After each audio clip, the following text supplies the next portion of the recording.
Hello, everyone. My name is Renee Hopkins, and I'm the CEO of the Alliance for Gun Responsibility. Thank you so much for joining us today for our first virtual luncheon. Before we begin our program, I want to take a moment to hold space for the pain and anger culminating this last week, but built over centuries of injustice. The murders of George Floyd, Breonna Taylor, and Ahmaud Arbery, and countless others have shown a spotlight on how our systems are built on white privilege and power and are designed to wield violence of all kinds: economic, environmental, mass incarceration, and state-sanctioned against Black and Brown people. This past few weeks,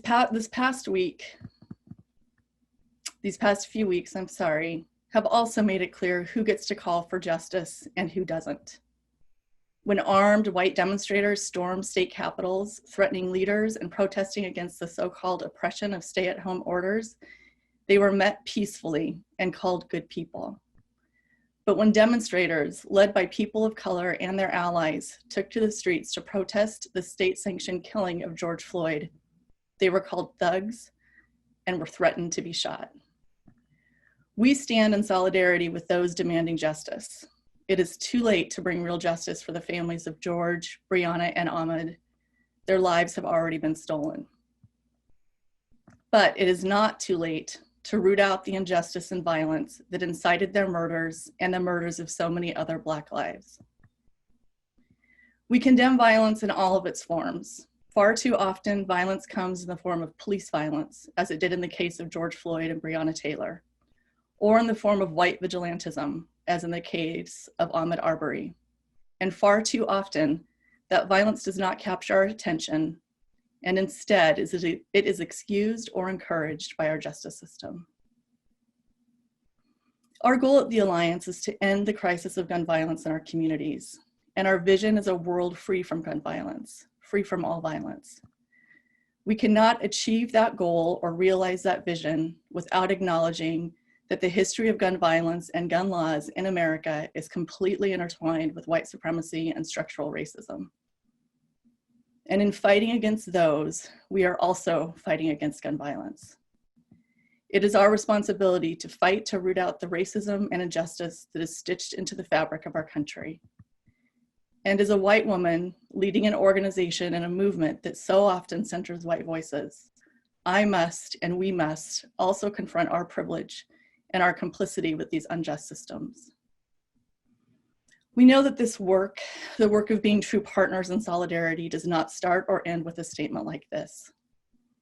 We commit to listening to and standing next to and behind the many people who've been doing this work for decades.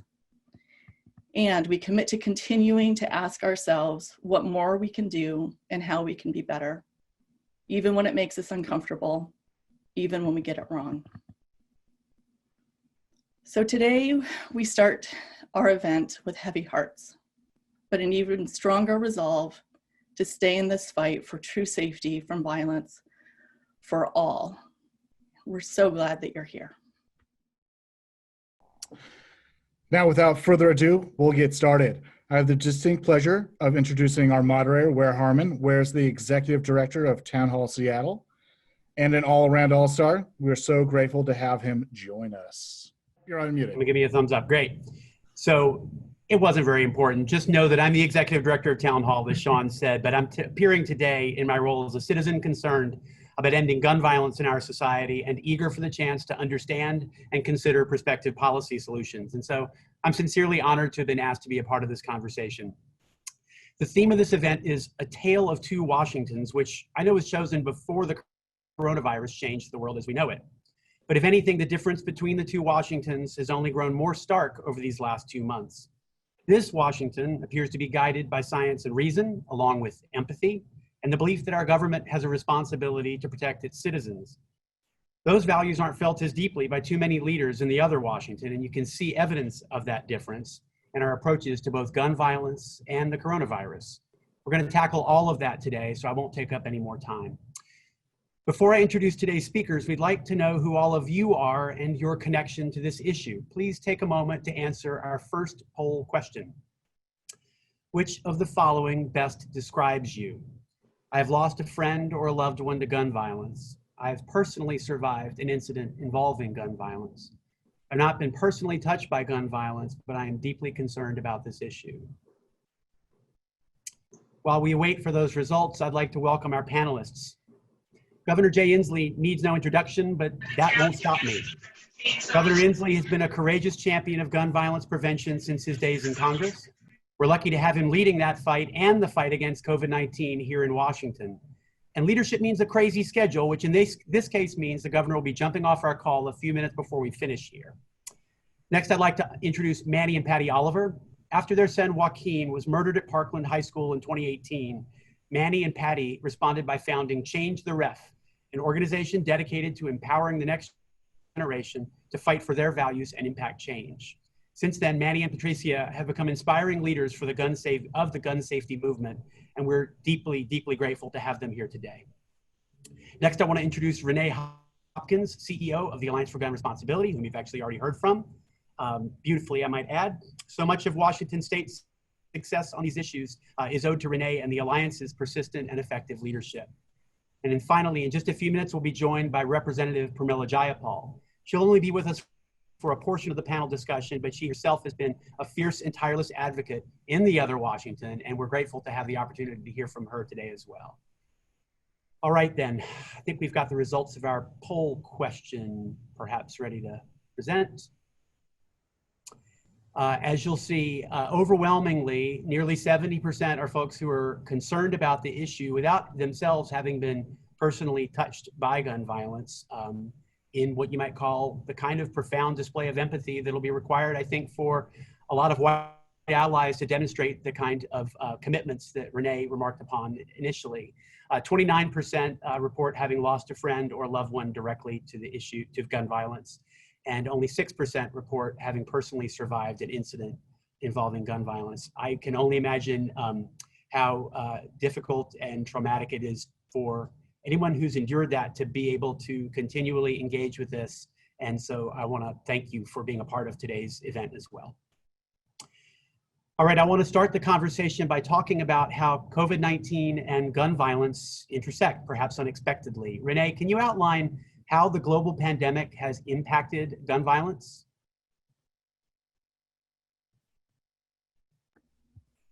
Absolutely. First, though, I want to say a couple of really important thank yous. First to you, Wier, for your willingness to join us today. We really appreciate you being here. Also, thank you to all of our other panelists. I'd like to give a very special thank you to Nick and Leslie Hanauer for your continued partnership, leadership, and investment. Thank you to Vulcan and the Ballmer Group for being with us from the beginning. Thank you to Amazon for being our corporate sponsor.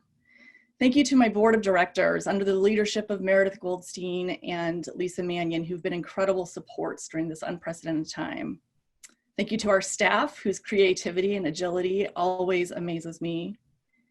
And thank you to our partners, who are really too many to name: Brady, Ceasefire, Everytown, Moms Demand Action, March for Our Lives, the faith community, the medical community, and last but not least, the Grandmothers Against Gun Violence, with more than 15 virtual tables today. Imagine that. And to our thousands of volunteers across the state. These past few months have made it more clear than ever just how fortunate we are to have such an engaged, supportive community dedicated to ending gun violence. And we really know that we would be nowhere without each and every one of you. Now on to COVID. At the beginning of COVID, we saw across the country, and in our state was no exception, panic buying at unprecedented levels. So we're dealing with a citizenry that is even more heavily armed than before COVID started. We're also seeing increases in a number of kinds of gun violence. Domestic violence is up across the country, and our state is no exception. We know that the intersection of gun violence and domestic violence increases the likelihood of a woman being killed by 5 times if a gun is present. We also are seeing an uptick in unintentional shootings, up 43% during the first 2 months of the COVID response. And sadly, many of those are young children. We're also anticipating seeing an historic high in suicide. Historically, there's been a correlation between unemployment and suicide. 1% increase in unemployment usually results in 1% increase in suicide. As I spoke about earlier, we're also seeing a lot of police and vigilante violence, and interpersonal violence is also remaining high. So really the only place that we're seeing a reduction in gun violence is in mass shootings and school shootings. And as we're starting to see the country open back up, we can hope and pray that that will not be on the rise again, but the anticipation is that it will be. So really now more than ever, this issue is important. During one pandemic and public health crisis, another one that is gun violence does not go away. Thank you, Renee. Governor Inslee, I want to turn to you to talk about our state in particular. What did the crisis of gun violence look like in Washington before COVID-19? And can you reflect on how that has changed? Well, as Renee suggested, the challenges that precipitate gun violence perhaps have increased. But before I comment on that, if it's okay, Wier, if I can just comment on our situation we find ourselves in today. It's such a difficult challenges we have in our nation and our state. And I just want to tell you that I think it's a moment where we need to boost each other up, and being with this group boosts me up, because this is a group that has had such profound success. And I just want to thank people for their efforts, having some of the things we've done already in our state and we're going to continue to do. And the reason I mention that is in the middle of this horrible racial injustice that we're experiencing in our state, we're seeing things that lift me up when I saw people by the hundreds coming into Seattle yesterday morning to clean up the broken glass and scrub the writings off the walls. When I just saw the brother of Mr. Floyd say that he was encouraging peaceful protests, he says, stop looting, but keep protesting. There's a lot of ways we can inspire each other. And I just want to thank everybody on this call for inspiring us, because you have done that for the nation and myself. So what it looked like before COVID is it looked like a horrendous plague of gun violence, which is not only a criminal issue, but a health issue. And it looked like a place where inspired citizens needed to band together. And that's what you have done. I want to thank everybody. Band together to close the gun show loophole, to prevent high-risk individuals from having access to guns, to take away guns from those involved in domestic violence, to ban bump stocks, to ban ghost guns. All of those things were progress that this group has been involved in. And so it looked like a place where we had made substantial progress, but a place that we knew we had a lot more work to do. We should not rest until we ban assault weapons. You know, it's really interesting to me, there's a connection to this, what happened in the last couple of days.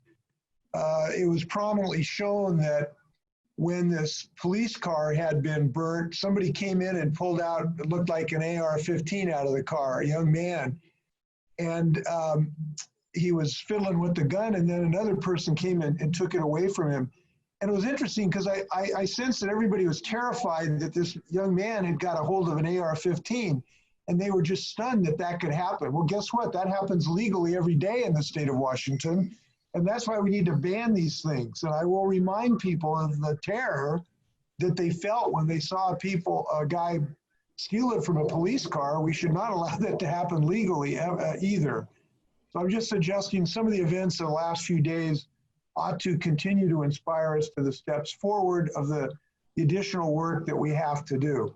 So I would say before COVID, it was a place where we needed more work. And after COVID, it's a place we need more work. And they do have some similarities. They're health issues. This is a health crisis. And we do not talk about the health crisis of people who take their own lives through suicide. And that has to be an increasing part of our message of the people who are threatened. And that's the people who own the guns themselves are threatened by the presence of these guns. And I will continue to help articulate that message. So thank you. Thank you, Governor. I think we should open up the lens now to talk about the rest of the country. Manny and Patty, your experience of gun violence isn't just an abstract concept, but a story of transformation after personal loss. Can you first tell us a bit about why you decided to get involved in this movement, and then tell us about Change the Ref itself? Yes, good afternoon. Thank you for having us here today. We decided to start with the organization. Really, we didn't know how, but since we lost Joaquin in the mass shooting in Parkland, we knew that we're gonna be doing something because we cannot accept that that was in vain. So we decided to think about what is the best way to take. We didn't know, so we were taking out of context. And then after being discussing with a group of friends, we knew that we have to make a difference, but we were just really aligned with the kids from Match for Our Life. That was the first one that we get in touch with. We didn't have many options, you know. When you lose someone that you love, and basically when you lose your kid, your son, your daughter, there's not a table with options that you can do. There's only a few of them. And I knew the day after I lost my beautiful son and best friend that I needed to do something.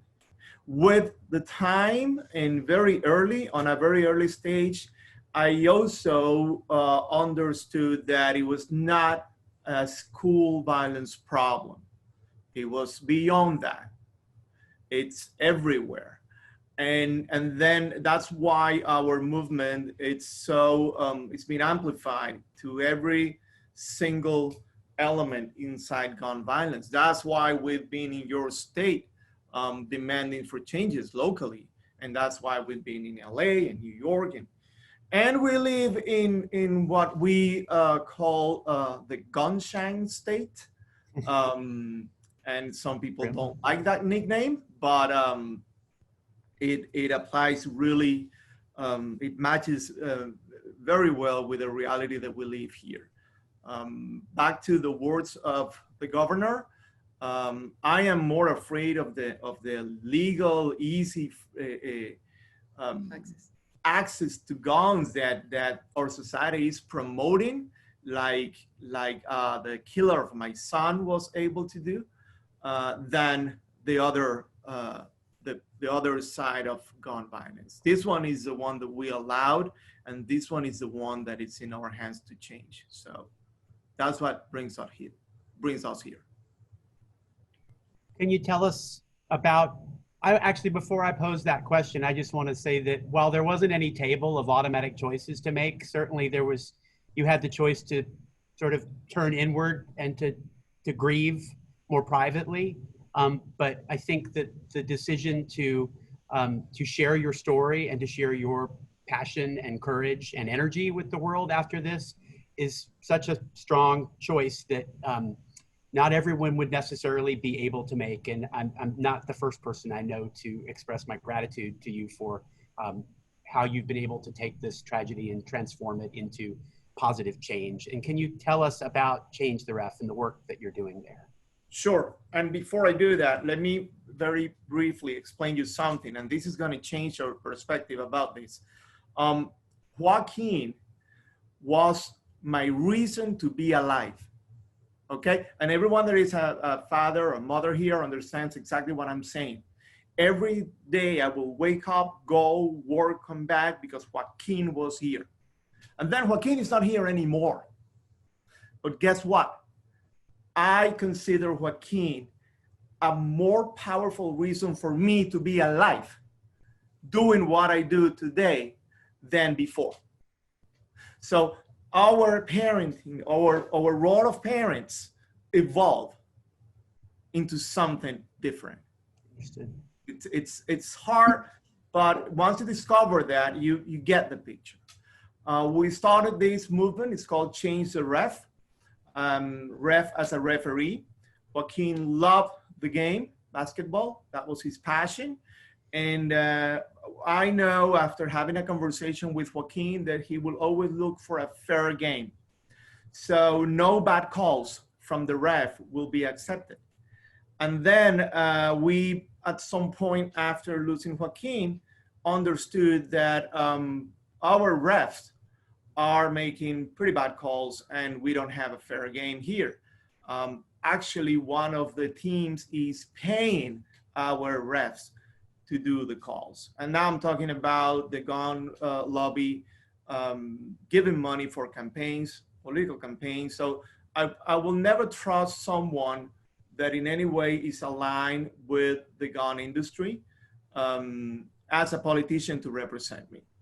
And I think I'm not saying anything that anyone ignores. This is a reality and it's out there. These are open numbers. And also we noticed that the kids needs that power. So the kids are empowering through our organization also to make something different. It's something that is more aligned to what they think, the way they could do things, they do things. And we want just to be the backup of them. So we are motivated by them, for them, because we believe in their future. So I think that we as an adults, we are parents of all the kids that are surrounding us today. We are honoring Joaquin in every single one of them. And we are able to be giving them that missing factor that they were looking for, that is to see an adult that is aligned and they understand and we can do things together without, being against or pro, just together. We work as a team and we're very proud of that. We've been seeing it.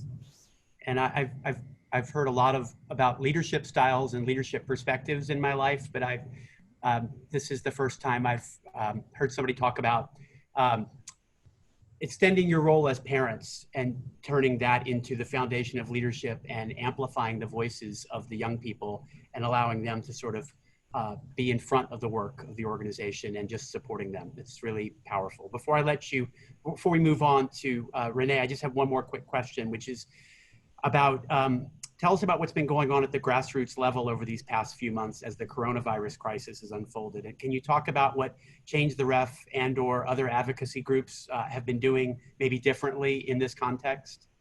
Well, you know that we use a lot of art and advertising strategies to come out with a new way of narrative and a new message, a very powerful way of letting people understand what's going on. So for me, immediately when I saw the COVID-19 appearing and I saw the reaction of kind of ignoring it at the beginning, and then the whole concern was about the economy more than the people itself, which is the base of the economy. So we came out with a campaign that it's a soap shaped as a gun. So we call it the antiviral weapon. And as Change the Ref, we did from home these soaps, and then we just send it out there. And the whole point, the whole concept is that the more it vanishes, the less gun you have and the safer you are, because basically with the COVID, you only need to wash your hands and keep your distance. So we always try to make that connection between things that hurt the same. I mean, there is no death that will hurt more than other. And we get that. And we need to see these. Actually, here it is. This is what I'm talking about now. That is awesome. That's soap on the shape of a gun. So, and then again, we live in Florida, which is not a very friendly state when it comes to things like this. But we're going to keep on. No one's going to vote us out. That's the good news, okay? We're not running for anything. And this, no one wants to be where we are, but now that we're here, we're going to stay here doing what we do. And I don't see us doing anything else or stopping doing what we do. Thank you for it. And you're not term limited. That's important to remember. I've just been told that Representative Jayapal is with us, which is fantastic. Thank you so much for joining us. And I want to turn to you now, Pramila, to help us understand the landscape at the federal level, the other Washington. We've talked through how the coronavirus pandemic has exacerbated many of the risks of gun violence. We've also touched on the devastating instances of police violence and racist vigilante murders of Black Americans that have come to light in recent weeks. And we've heard a bit about what's been going on in Washington state in the grassroots level in response. But let's hear about these topics and talk about what, if anything, the federal level is doing to address the gun violence during COVID in particular, the threat of gun violence during COVID in particular. Pramila? Thank you so much, Wier, and it's really wonderful to be with you, Renee. Thank you for your leadership at the Gun Alliance as well. Governor, we're so grateful to you for leading our state. And most importantly, Manny and Patty, thank you for everything that you are doing. I think I last saw you at an event that the Alliance did back in the days when we could get together. And I just so deeply appreciate the strength with which you're leading. And perhaps it starts in terms of Congress and what Congress hasn't done and why. And it goes back to your point, Manny, about the influence of the gun lobby on Congress, both in terms of money. I don't take any corporate PAC money. I never have, I never will. But I think that the influence is more than money, frankly. It's also the culture of violence and the arguments that get made around why people deserve to have guns without any kind of safety precautions, any kind of licensing precautions. And so the House, when we took office, when Democrats took the majority, we did move several gun bills through.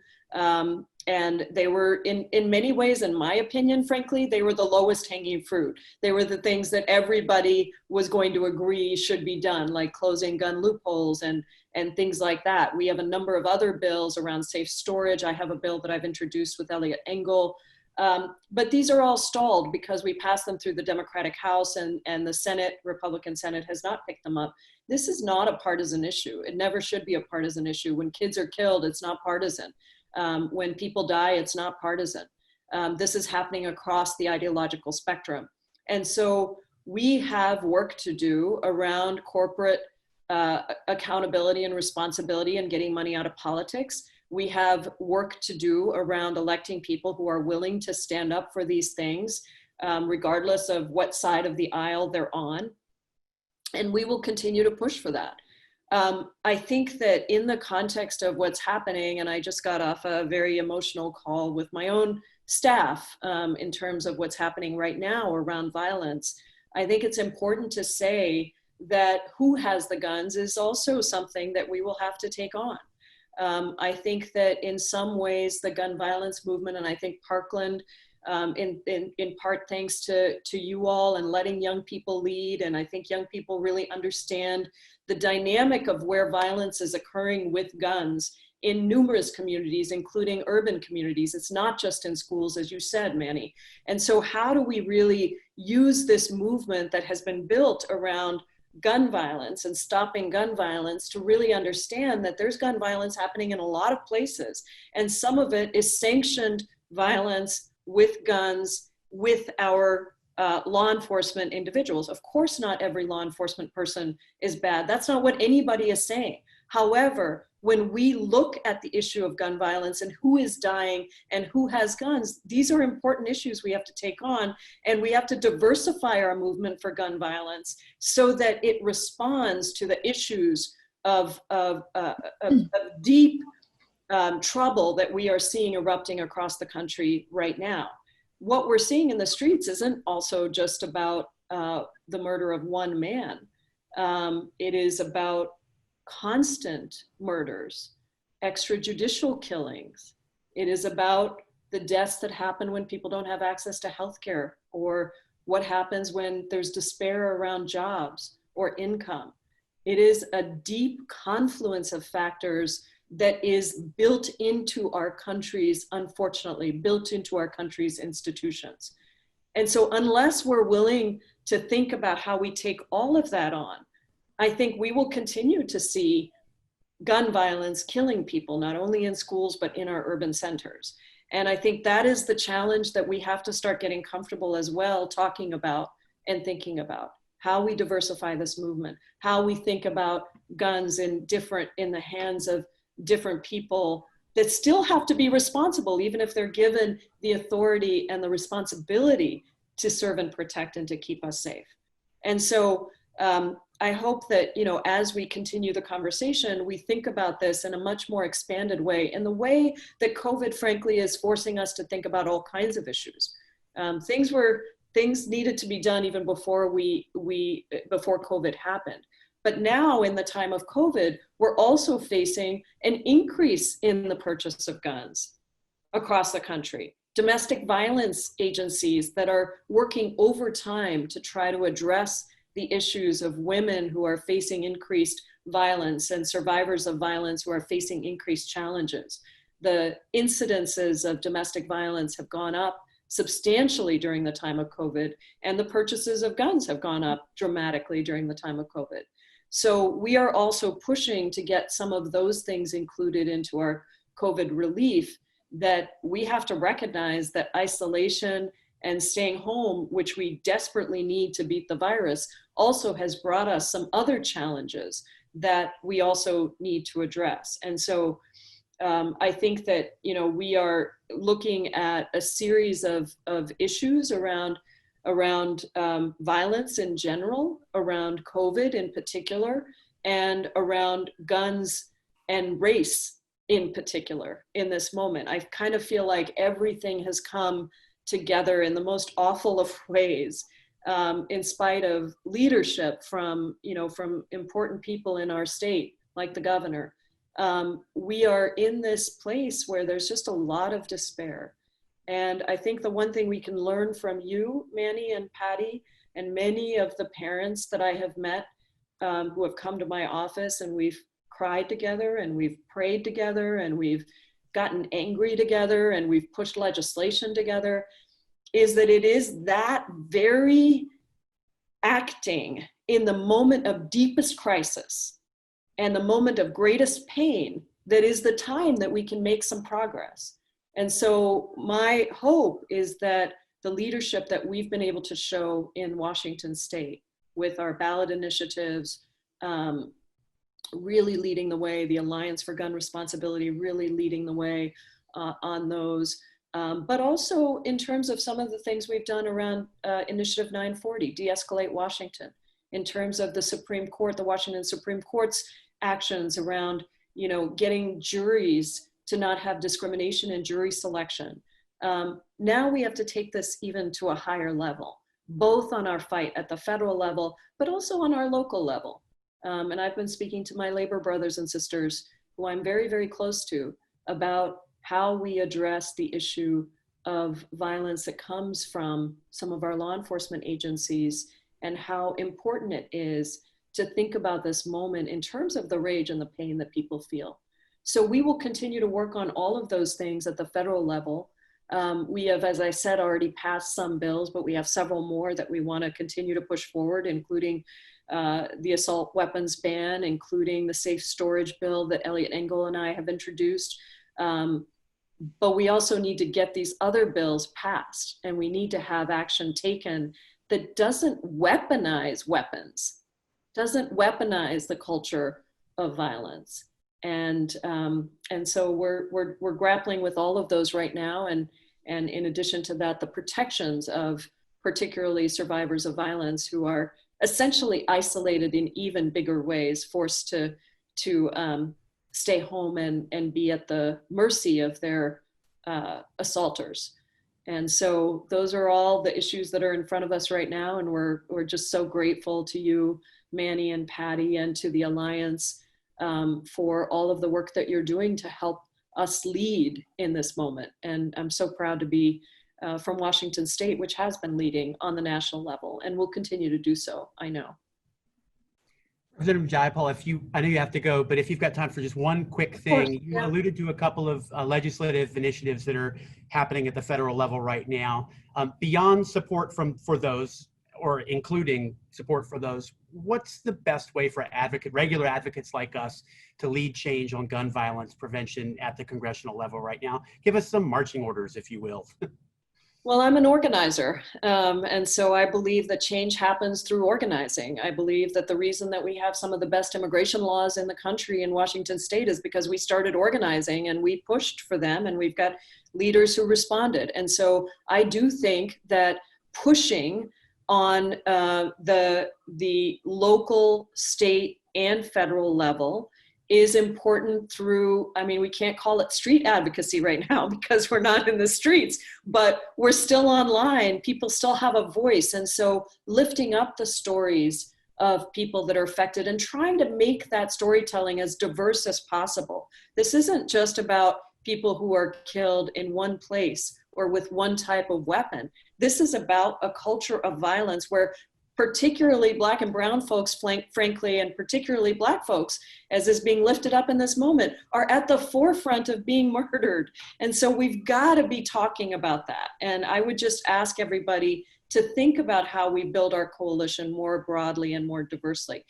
Secondly, I think the idea that Manny raised about, you know, making sure that your representatives are not taking contributions from places. I mean, Elizabeth Warren and I have a bill around, you know, really trying to get money out of politics. I think that's really important. It's not the whole answer. That's not the only reason people do what they do, but it is a big factor in terms of whose voice is right outside our doors. And so I would say that that's a competing, or not competing, but a corollary to what people can do is push for money out of politics and really elect people who are going to put this forward on either side of the aisle. I'm not just talking, of course, I'm a Democrat. I want Democrats to be elected, but I'm talking about on any side of the aisle that people should be making their decisions based on what is the right policy, not based on where the money is going to come from for the campaign. And then third, I think that it is really important to let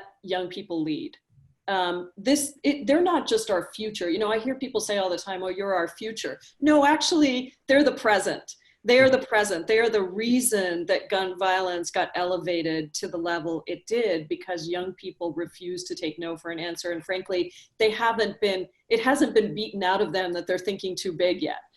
We should never allow people to tell us we're thinking too big. What is our purpose on this earth if it isn't to think about big ideas and to try to move real change that is substantial? So encouraging young people to be the leaders of this movement, but also to recognize that there is wisdom from other generations and trying to facilitate that intergenerational leadership. One of the most beautiful things I saw was on the Civil Rights Pilgrimage, where John Lewis was speaking with some of the young Black activists on gun violence. It was so incredible to watch that conversation and that learning that was going on.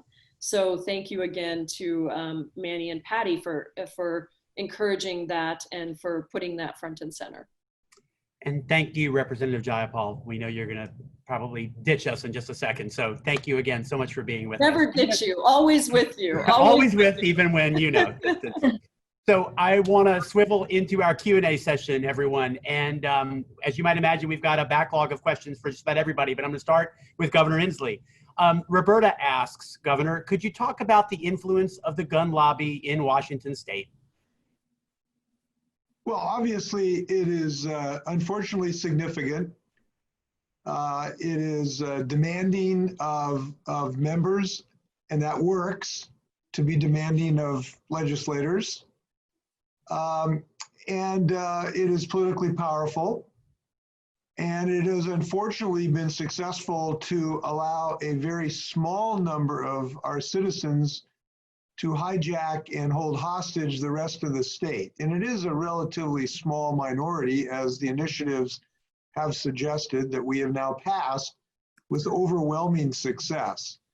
So we need to understand that the majority of citizens are with us on these issues, that want these bills, want an assault weapon bill, want to do the things that we've already done, and want more security in their lives. And so we need to sort of start with that understanding.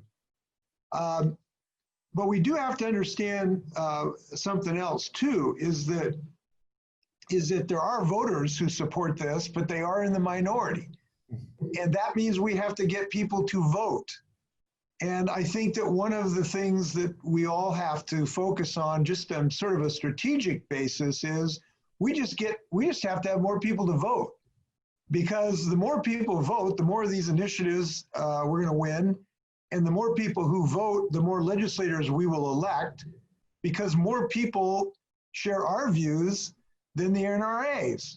So we got to get folks to vote. And when that happens, we will win many, many more battles. And we won't always win them the first time. Look, I lost my seat in Congress in 1994, casting one of the pivotal votes to pass the assault weapon bill. But I've never regretted that vote. And now we're moving forward on gun safety like crazy while I've been governor. So we should not allow temporary setbacks. These are temporary things. We're going to continue to advance the cause of safety and health and justice because of the people on this call. So I want to thank everybody's help. I think somebody gave Nick Hanauer a shout out. He certainly deserves it. And thanks you. Trudy is thanking you for your leadership every day. And Governor, we thank you right back. I feel like we just circled back to you after this long program, but I also know you have to go. I can't tell you the pride that so many of us feel to live in a state that is led, as we said earlier, with conscience and with the belief that the government can not just play a positive role in people's lives, but actually help lift us all up and bring us all together. And we're so grateful for your leadership. Well, I get all my good ideas from town hall, and then we try to put them in policy. So thanks for your leadership. I do need to excuse myself. We got some other things cooking. Thank you so much. Thank you very much, everybody. Wash your hands, please. Be safe. And with that, we do have more questions cooking, as you might imagine. The next one I should say is for Renee. Danny asks, how has the Alliance adjusted its strategy in the time of COVID? Great question. We, as I mentioned earlier, have a staff that is so creative and so able to move and switch approaches so quickly. And I think we've seen that even as we're all sitting here today with hundreds of people from across the state having our luncheon. We, more in specific, is we are just turning everything into virtual. We're learning how to organize virtually. We're learning how to do public education virtually. We're learning how to work with our partners that focus on implementing the laws that are on the books virtually. We've seen some amazing progress made in response to COVID and in our state with leaders from Spokane County to King County stepping in to make sure that protection orders are still being served, that there's a more equitable access to protection orders during this time of COVID. And a silver lining, a lot of the things that we're turning to technology to help us with are things that can make that equitable access remain even after we're through the pandemic and the crisis that is COVID. So keep watching. We're going to keep just adjusting to how we need to do our work, but our work, as we've already talked about, remains as important as ever, and our dedication remains as strong as ever. And we will keep adjusting and continue doing the work across the state. Fantastic. I've got a few questions in a row here for Manny and Patricia. The first is from Sabrina. You've traveled the country working on GVP. What have you learned? How does Washington State compare to other areas of the country in your mind? Beautiful. When we were there, we immediately thought that we will be able to live there forever. I mean, we love it. Come on up. And it's a lot of it's very related to Joaquin because of the music aspect of it. We were there before. Patricia was there before. We have family there, so we love it. But we also appreciate the fact that it's a kind of progressive thinking in terms of gun violence. And we were able to exchange all that information with locals, because that's the point. We bring what we know and we come back with some new knowledge. And then we sparse it all around the nation. What we do know is that this is happening everywhere. No one is safe. It's just like the COVID-19. Renee was mentioning that there was a decrease in school shootings. Of course, yes, they're empty. So that explains why when you play with the numbers of gun violence, there's always a bad result. And I actually think they keep talking about a second wave of the COVID. I think there's going to be a third one. I think there's going to be a third one that is going to be because of the guns that now we have at homes that were not there before. So those deaths, and I like to be very, there's no reason for me to stop saying what I think and what I believe will happen, because I will really appreciate if someone told me that before February 14th. So now our duty is to give information to everyone. Now you have a new gun at home. Are you sure where it is now? I'm pretty sure that someone that is listening to me right now, as soon as we're over, is going to go and check if the gun's still there. I swear to God, that's going to happen. So this is more than gun violence. We have a gun culture in America. And the bad part is that we are proud of our gun culture. And you know what? You don't need a gun culture to become a great country. So in addition to what our representatives are doing, and they were very clear, in addition to that, we need to slowly change that pride feeling of gun culture. And it's starting to happen because the kids that are working along with us and we're working along with them, they don't like the gun culture. They don't see it as a need, as something that we need that is written in our Constitution. No, it's not a right, it's a privilege. It's not an essential. It's not an essential. No. So there's a lot going on. Things will change. I am convinced that things will change because it makes sense. A few years ago, gay people were not able to get married. Now we go to these amazing weddings every once in a while, very frequently. And now there's guns everywhere. I'm pretty sure that the end of the story is that things are going to be very well regulated in order to save lives, which is what we should all want. I hope so. I hope you're right. I feel it. When you talk to me, I feel it. We have time for one more question. Renee, Anne-Marie wants to know, what are the main talking points that are most effective in getting gun rights advocates to join the fight for better regulation? It's a tricky one. Yeah, I mean, it's tricky and it's not. I mean, one of the things that we've learned at the Alliance over the past 6+ years, we have done an amazing amount of public opinion research, really know the kinds of messaging that does work. But I would say in terms of like a one-on-one conversation, if you really just have a conversation with someone who is a gun owner, who sees themselves as a gun rights activist, many of them will fall down the same lines when you get down to speaking about specific policies as the policies that we put forward.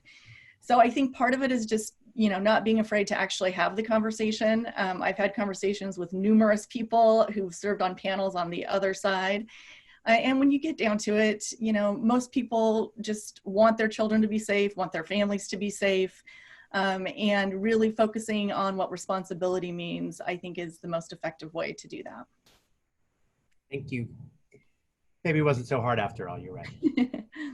So unfortunately, that's all the time we have for questions. And I want to thank all of our panelists for sharing their experiences and expertise, and most important, their passionate commitment to this issue. It's galvanizing, I know, for me to hear people so engaged in this from such a centered place. So thank you all so much. Now we're going to play a short video that will tell the tale of two Washingtons. A vigil was held tonight in Bellingham for Lim Heimsoth, who police say was shot and killed by her husband the day after Christmas. Heimsoth posted hours before his wife's body was found, saying, "Guns don't kill people, people do. I just killed my whole family and I couldn't have done it without a gun. So thanks to everyone at the NRA." To all of our incredible friends at the NRA, thank you for fighting the good fight. I am with you. I will never, ever let you down. Thank you. For the survivors of the Parkland shooting, the moments many feared would be their last. Around 2:30, almost 3 o'clock, I got a call from a colleague who asked if I'd heard about the school being under lockdown. I saw on my phone that I had gotten a text from my youngest daughter that she was safe, and I didn't hear from Carmen. That night, the FBI told my husband and I that Carmen was one of the deceased. It's the hardest day of my life.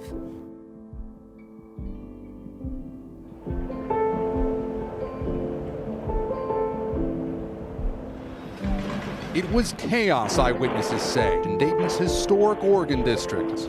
I'm grateful to be able to be alive and to talk to my family and friends and tell them that I'm okay, but my heart breaks for these families. My 17-year-old son, my oldest firstborn child, made a decision to go to a party, and a fight broke out, and when it was over, he was dead. Just a kid who had a heart for people and trying to find his way in the world. He'd talk about how there shouldn't be hunger and violence in the world, and his soul was very giving and loving. 100 people die from gunshot wounds every single day. We can't go 24 hours without news of another mass shooting somewhere in America, and this body does nothing about it. 3 victims are dead and 15 injured. Get out of the way! Police say a man upset about the coronavirus pandemic and losing his job shot his longtime girlfriend and then shot himself. Sergeant Brewster died a hero doing his job. HPD's chief demanding lawmakers honor his life by doing theirs. I don't want to see their smug faces about how much they care about law enforcement when I'm burying a sergeant because they don't want to piss off the NRA. Make up your minds. Whose side are you on? I go to these lobby events and I see the NRA saying, oh, you're not going to fix gun suicide. Sure, but when you pass this alongside, a dozen other things, you will see a very profound decrease in gun violence. They say that tougher gun laws do not decrease gun violence. We call BS! I thought perhaps that million marchers across the country would impact some legislators in D.C. Unfortunately, it didn't. The question is, can this powerful moment become a movement? That's now up to the lawmakers and to the voters. We're leading the way in the state of Washington, and it's because of the tremendous work of so many people who have stepped up to do the right thing. In the state of Washington, we saw change happen. The voters were picking candidates that were putting gun safety as a top priority. I do not believe any congressman's or politician's seat is more important than any child's life, and I fundamentally believe that. People that were voted in actually fulfilled their promise in making sure that they passed bills that would help prevent the next shooting. Weapons of war like this should not be in our neighborhoods. They shouldn't be in our Walmarts. They shouldn't be on the streets of America. If we do not take action, additional mass shootings will occur here. Government leaders in Washington state have had the courage to step up and speak out, whereas others in Washington, D.C. are afraid. To Washington, D.C., I would say have some courage and have some compassion. Focus on representing people and not the needs and wants of the gun lobby. We don't have much time left. This should have been done yesterday. I sacrificed my son, and I need them to sacrifice more to help protect the kids that are still here. I urge each of you to help me write the narrative for this world. I'm fighting for other families not to have to endure the same pain and loss that my family has had to go through. Carmen's no longer here with us. She no longer has a voice, so I'm going to use my voice as long as I can.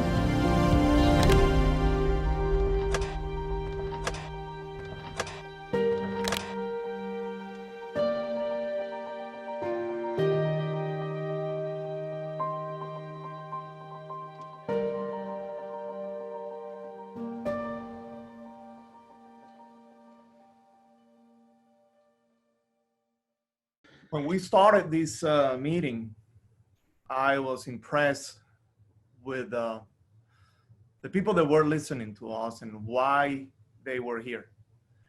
And a big number of you haven't been through the pain and suffer that gun violence means when it hits you or your family or your home. So I'm glad that there's more people that is not affected, involved in the movement. That means a lot. I wish I was one of you before February 14th. And that makes me somehow part of the problem before February 14th, but not anymore. Now I want to be part of a solution, and that's why we are here. And we're doing the dirty job, okay? You don't have to do what we do, but you do need to help us.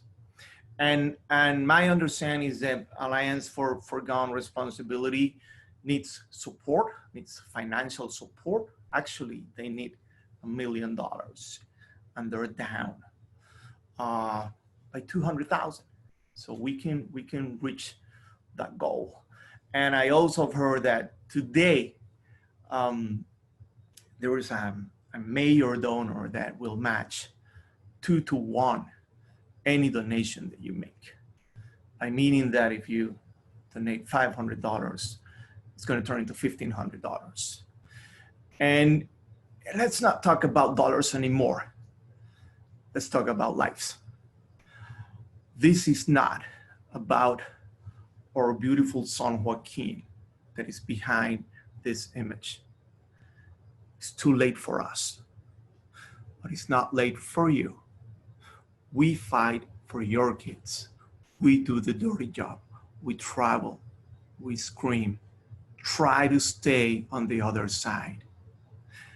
If you support our movement, we can do way better and reach our goals. Thank you for giving us the opportunity of being here, and keep the good job. Washington State, keep the good job. Thank you everyone so much for attending with us today. We have hope. We're going to keep marching forward and doing what we can to keep our communities safe. And thank you so much, Wier. Thank you so much, Patty and Manny. Thank you. Bye, all. Bye, everyone. Bye-bye. Thank you. That concludes the first ever Virtual Alliance for Gun Responsibility Luncheon. We will be sharing a recording of the event with you soon. Thank you for joining us, and please stay safe and healthy, everybody.